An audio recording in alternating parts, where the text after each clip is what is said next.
What's up, guys? This is Sean with the Sports Fury. So, today, Chris Paul got traded to the Houston Rockets. Wow.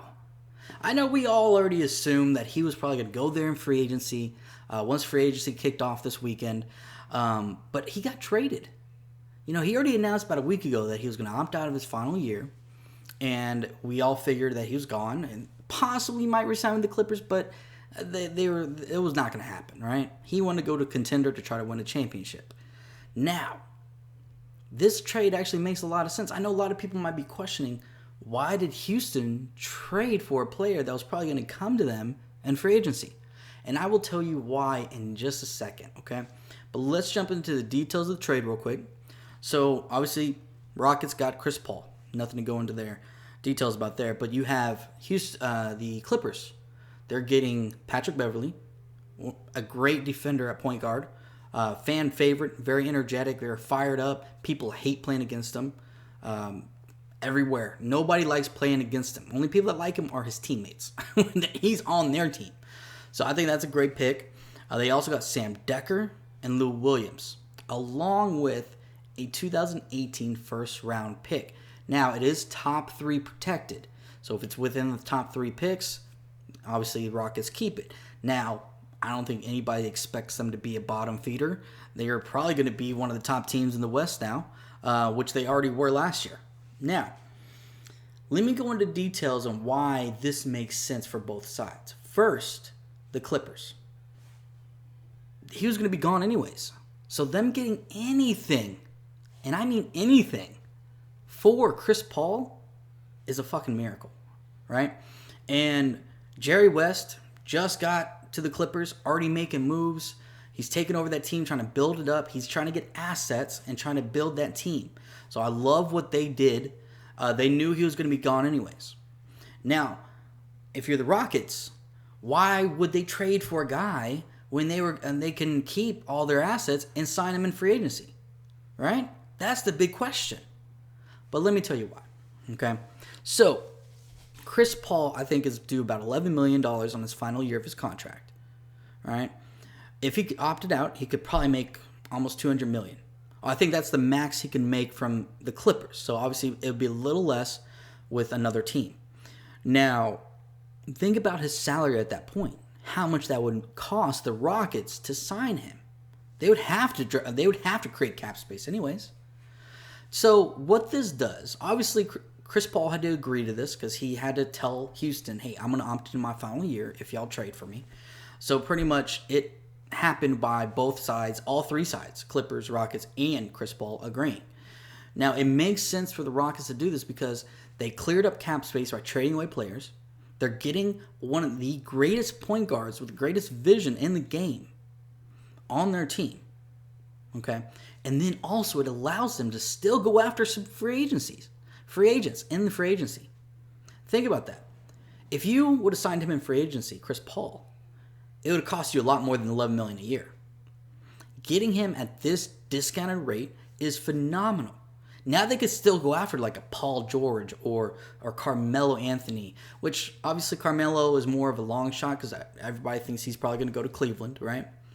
But a Gordon Hayward, let's not forget about him. He's out there.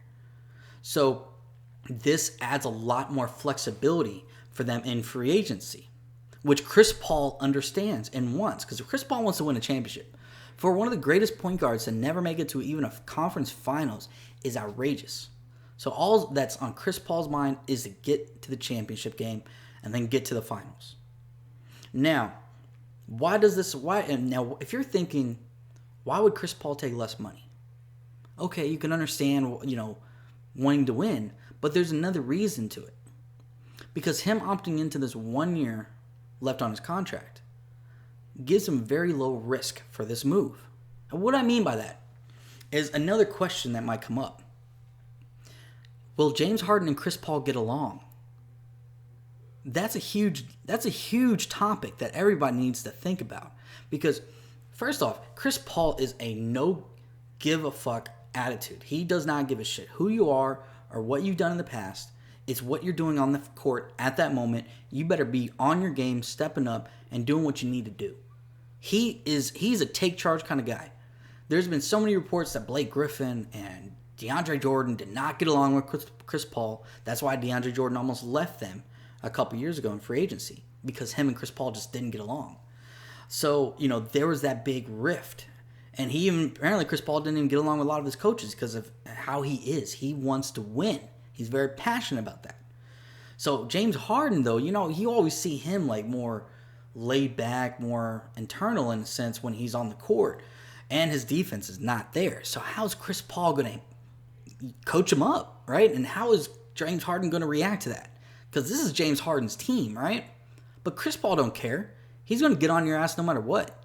So that's a very big thing that you got to think about. So Chris Paul knows that. And him only having to deal with 1 year of that possibly is a fucking low risk for him. Because what if it doesn't work out? What if him and James Harden just don't get along and it blows up in both their faces? Then at that point he can go. He's not locked into a long-term contract. He can just go to another team. So it works out. And it works out for the Rockets if it doesn't work out, the same vice versa, right? So there's a lot of pieces here and a lot of different scenarios that actually make this whole thing make sense.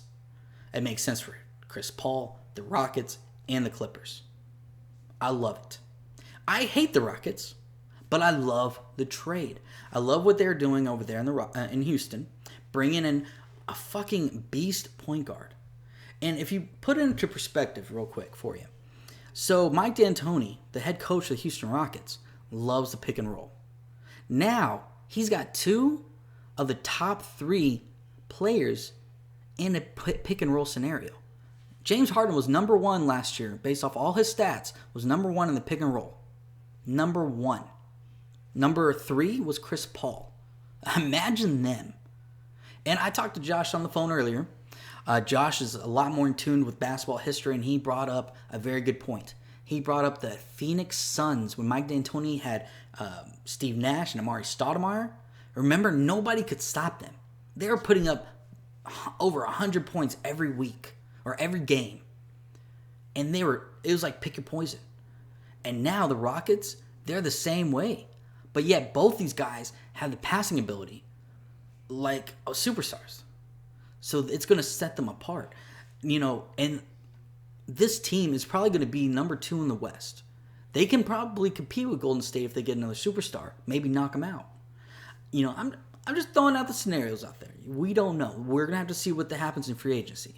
But at the end of the day, this trade makes sense all the way around. Houston, low risk. Chris Paul, low risk. And Clippers, big reward. Because they were not going to keep him anyways. So I love it. I might actually have to go watch a Rockets game this year because Chris Paul is one of my favorite point guards of all time. I always buy his basketball shoes whenever I go play ball. I always have CP3s on.